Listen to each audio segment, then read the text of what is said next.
Welcome to the Pro Fund Accounting Training Series. If you haven't seen the previous videos in the series, please stop and view those videos now.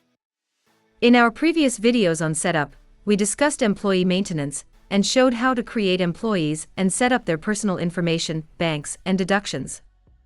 We are now going to explain the other sections of employee maintenance.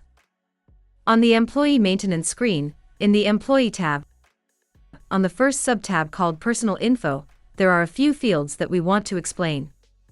The passcode is used by the Pro Fund Accounting Timecard module, and is how your employees will log in, using their employee number and passcode. Last set is a date to show when that passcode was last modified, and is used for your reference.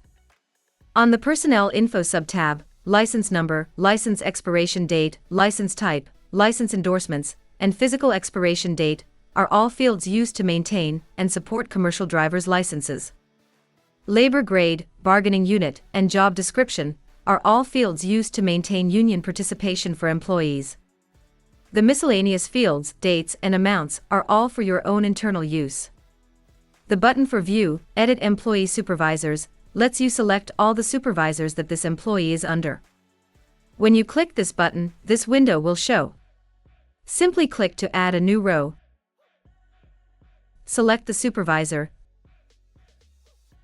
and whether it's a primary or alternate type supervisor. When finished, click Done. On the Employment Info subtab, there is a field called Radio. This is used if this employee has a designated radio assigned to them.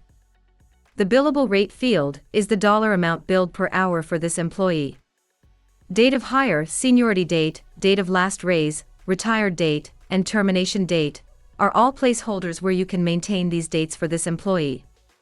If your municipality requires equal opportunity reporting, you can specify the employee's job category here.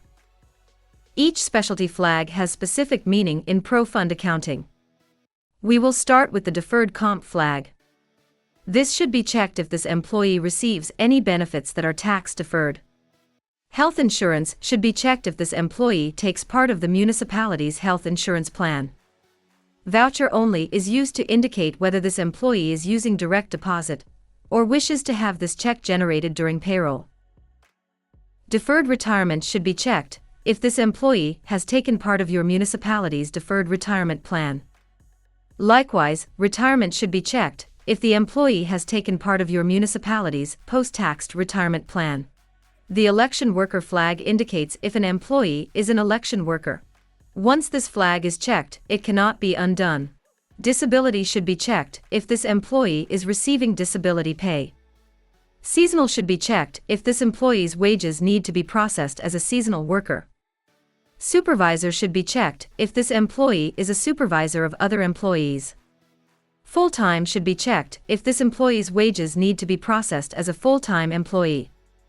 Call log resolver should be checked if this employee will be tasked with resolving calls from Pro Fund Accounting's call log management system.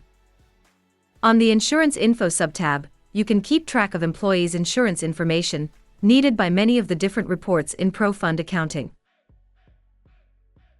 The Overtime Info subtab contains the employees' overtime codes and many of the fields needed for the overtime callback sheet. Pro Fund Accounting provides a default overtime pay type that you can specify, so when any employee exceeds the number of hours per day, Payroll Post will automatically change the pay type to the default overtime pay type.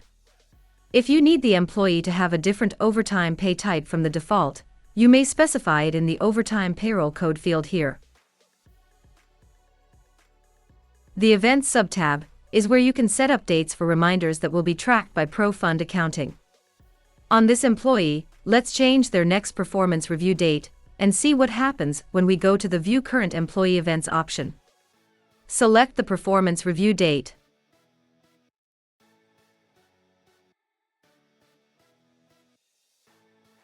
Now when you go into the View Current Employees Events tab, you can see the list of events.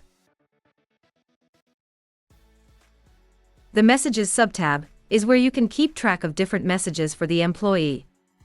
The Notes is for your internal information to keep for this employee. Check message will be printed on the payroll check stub for this employee. Post message will show this message during payroll post. It is useful for special instructions when entering the employee's time card. The Standard subtab is only used if your municipality's insurance company is the standard. The fields on this tab are specific for the reports that the insurance company requires.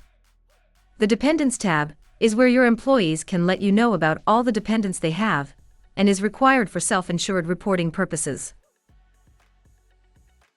Pro Fund Accounting has the ability to post benefit dollars to your employees so that the benefit dollars may be taxed.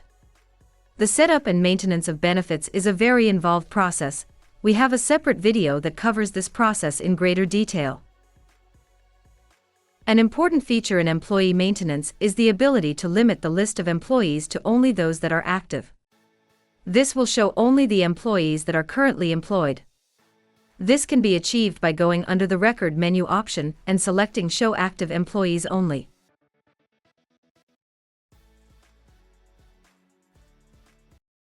You are now working smarter with Pro Fund Accounting. Thanks for watching. Be sure to like this video and subscribe to our channel for more content like this.